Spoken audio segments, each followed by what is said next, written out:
This is a solar concentrator that has an absorption surface that is determined by the diameter. Here, there are 900 little mirrors of 2 cm by 2 by 2, made up one continuation of the other, giving the shape of the mirror.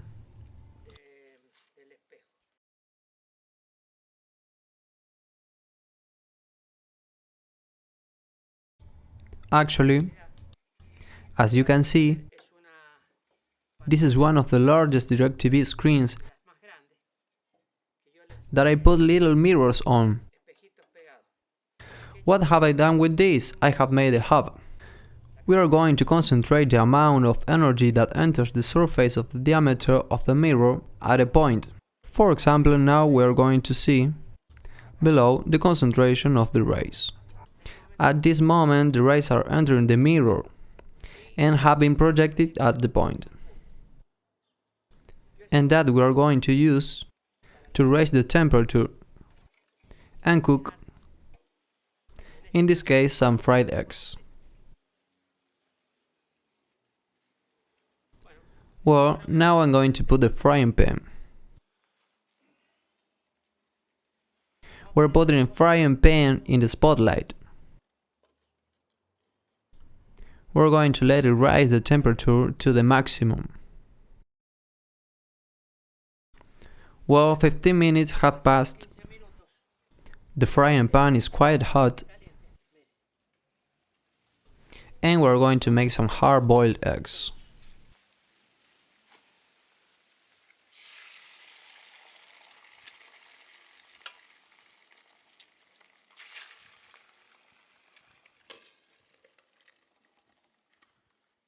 We're going to continue cooking,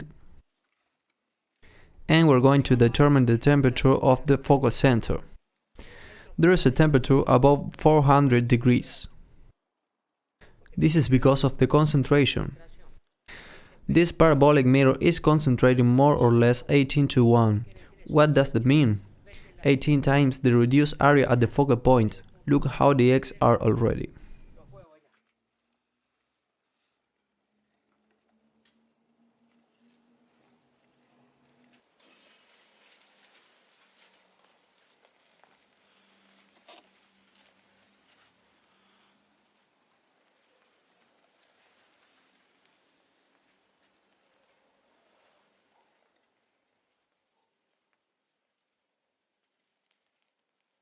The yellow part would be missing a little, but the 2 eggs have practically been made. Now we're going to prepare them, and we're going to eat them. I'm going to leave them a little longer until the yellow part is cooked well.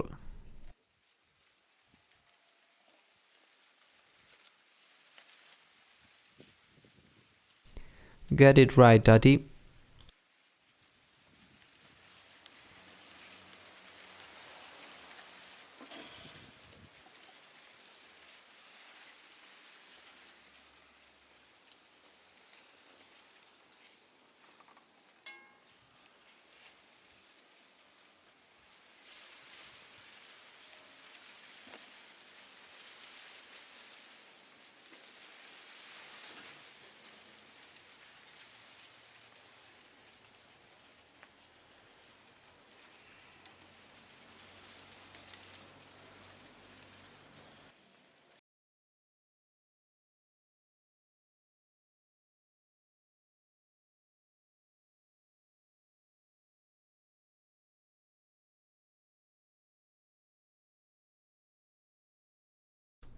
Well, now we're going to remove them.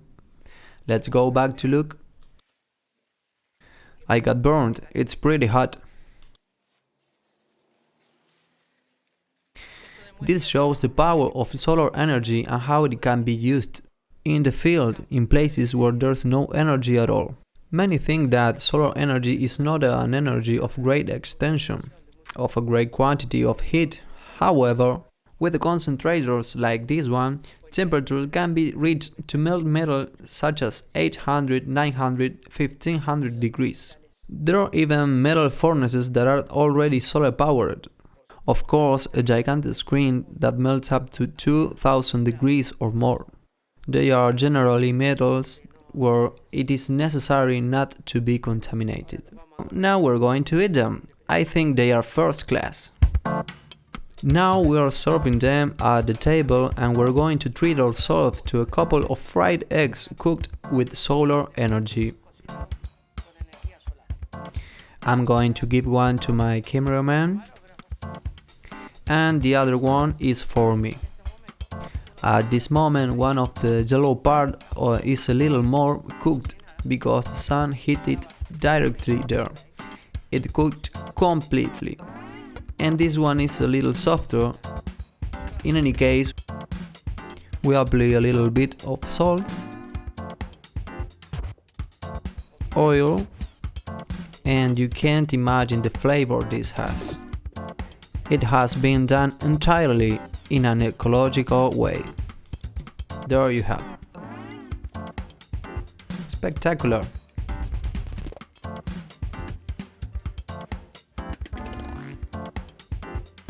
Very good. Really good. Look at the white color that the egg has. It doesn't have any oil contamination.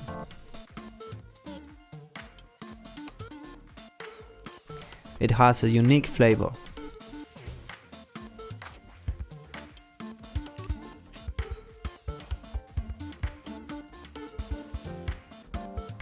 Very rich and totally organic.